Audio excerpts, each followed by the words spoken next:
আমার বাইসাইকেলে ক্রাঙ্কসেট এবং ফ্রি হুইলের সাথে কেন আমি চেনটা চেঞ্জ করলাম, তার কারণ হলো যে বাইসাইকেলের চেনের মধ্যে যে রিংগুলো থাকে ছোট ছোট, সেই রিংগুলো ক্ষয় হয়ে যাচ্ছিল, যে কারণে আমি চাচ্ছিলাম না যে এই চেনটির কারণে আমার ক্রাঙ্কসেটে প্রবলেম হোক এবং সেই সাথে আমার নতুন ফ্রি হুইলটি নষ্ট হয়ে যাক। সেই কারণেই আমি আমার বাইসাইকেলে নতুন একটি চেন লাগিয়ে নিচ্ছি। সাইকেলে নতুন চেন লাগানোর পর ঠিকমতো অ্যাডজাস্ট করা হয় কিনা এটা ভালো করে চেক করে নেবেন, ঠিক যেমন আমি করিয়ে নিচ্ছি। বাইসাইকেল সার্ভিসিংয়ের এই ধরনের আরও গুরুত্বপূর্ণ ভিডিও দেখতে হলে আমার চ্যানেলটিকে এখনই সাবস্ক্রাইব করে রাখুন।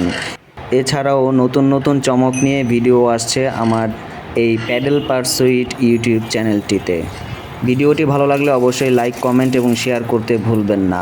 আর কি ভিডিও দেখতে চান তা অবশ্যই কমেন্ট করে জানাবেন।